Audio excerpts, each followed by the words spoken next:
Hello, everyone. Welcome to Moe Talk. We talk football, and we just finished the game, our very first game of the FIFA Club World Cup, and the game was a bit boring. The game was a bit boring, but glad we came out of it with a win, 2-0, and well, what can I say about this game?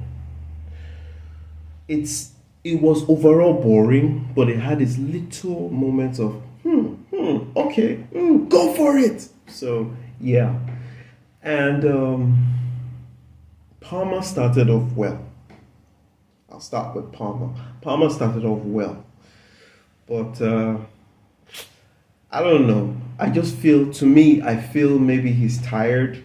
I see some people online were already making excuses saying that we are managing energy. I can understand that to an extent, but there are some players that you should not be managing any energy because you still have enough in the tank.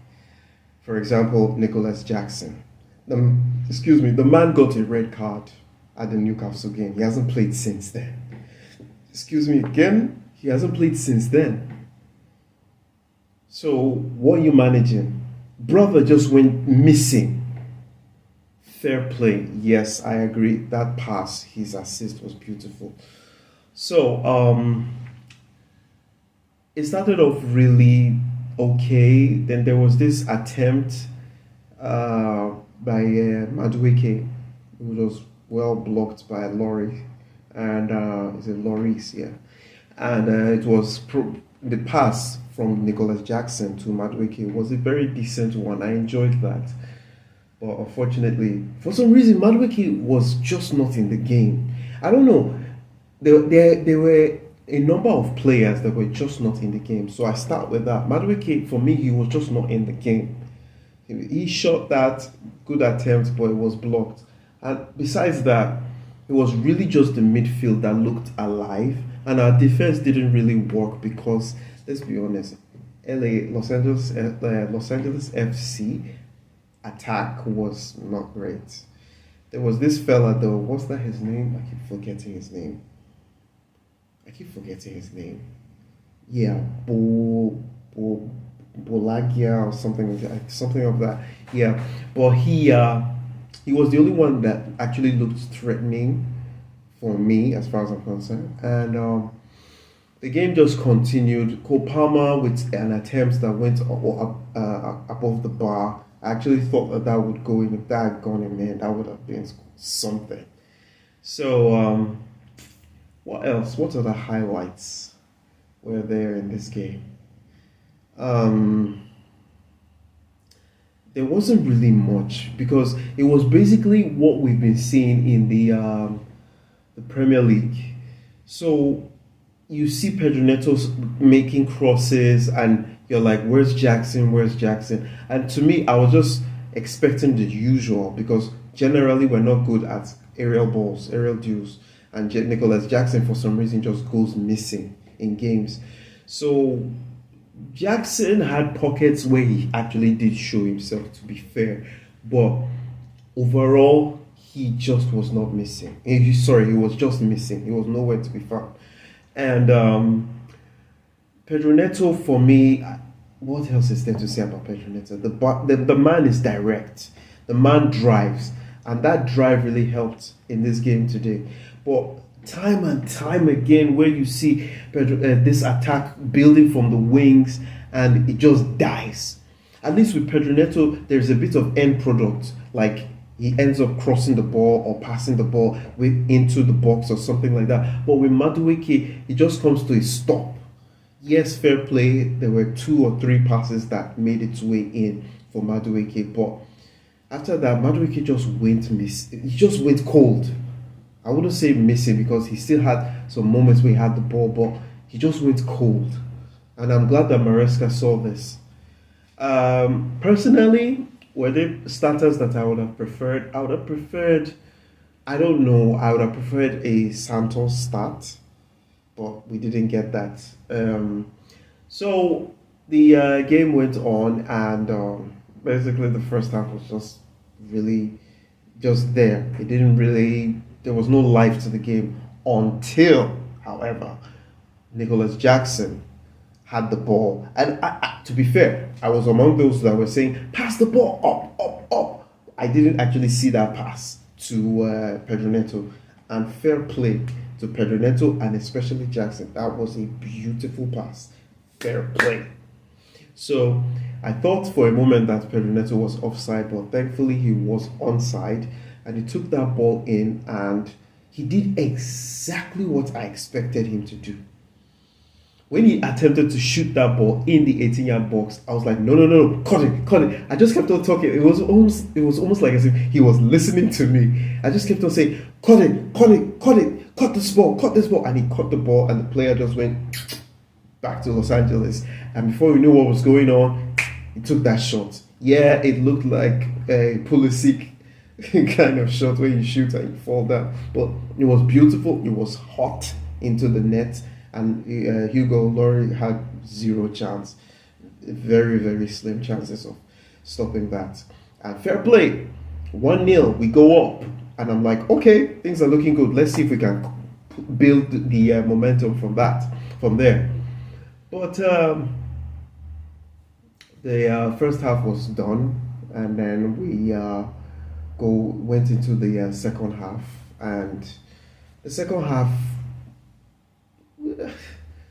it was basically a continuation of the first half. Everything was just looking dead, It was just looking dead for me, and especially Cole Palmer, man. Cole Palmer looked like he was tired because he constantly just kept on slowing down the game. And especially, I forgot to also mention Lavia.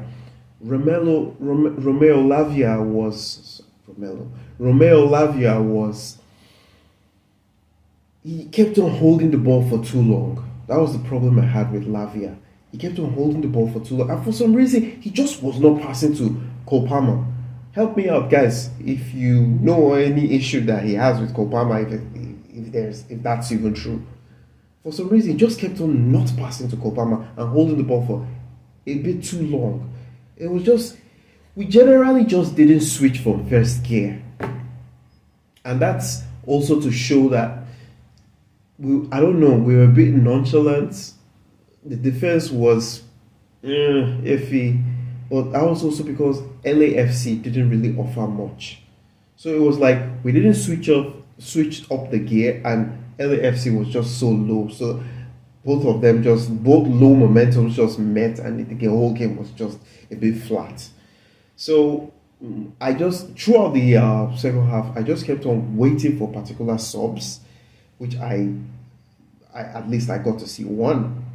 I didn't ask for one though, but I was pleasantly surprised by one other. That's Esugo.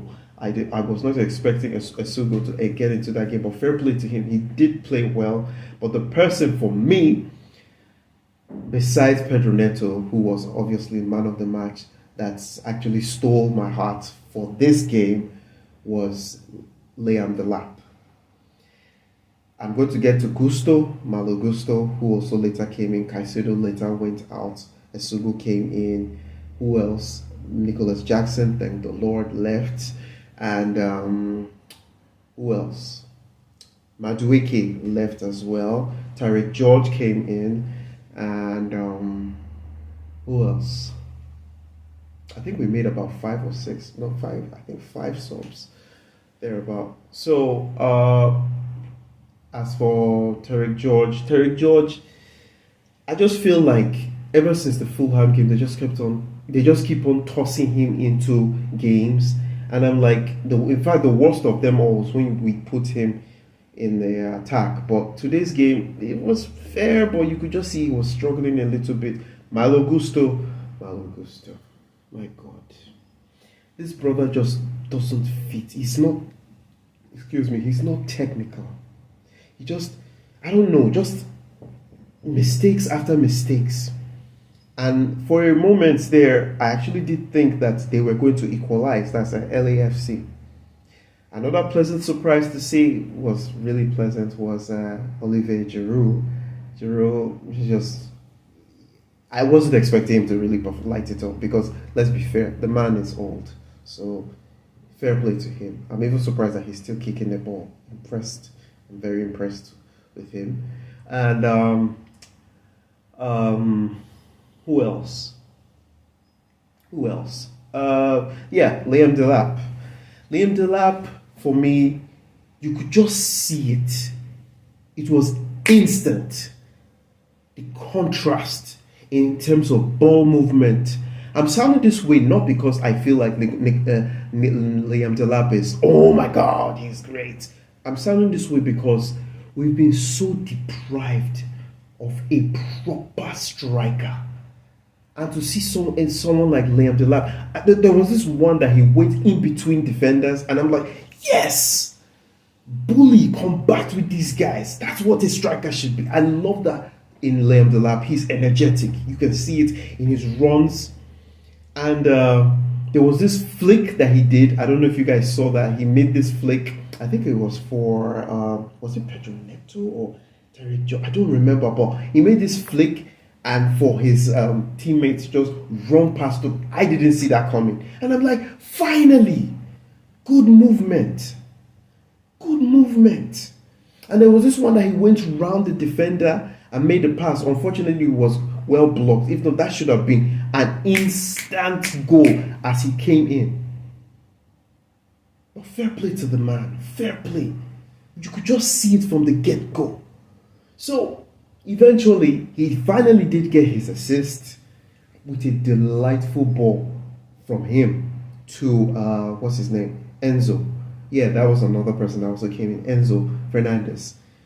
The ball just came in and it just dropped beautifully for Enzo Fernandez. And Enzo Fernandez, quick thinking, sends you Laurie the wrong way. I'm like, doesn't this feel good? Doesn't this just feel good? I'm not saying he's the best thing, but it was good. And I liked it. And to be fair, I actually did think that Nicholas Jackson would be moved to the left, since he's actually a natural winger, but that didn't happen. I was hoping that Liam Delap would get his actual goal, but that also didn't happen. What do I have to say about this game total? Overall, we move. Because let's be fair, it's LAFC. So we move. Let's see what happens in the next fixture, the upcoming fixture. To be honest, I expect Chelsea to actually finish top of this group. The only real challenge I would say is Flamengo, and even that I'm not so sure. So I'm expecting pretty much every Premier League side to top their groups. That's what I'm expecting. Well, that's pretty much it. I still have an eye on the transfers. I've not taken my eyes off that. I'm seeing that we're looking into what's his name, Malik Fofana. Decent player, once again young, but yeah, decent player. Personally, I feel that Chelsea FC is just trying to throw Borussia Dortmund off because of Gittins. They're trying to make it look like as if they have options. You know what I mean? And yeah, that's for that. Oh, before I go, I forgot Nkunku.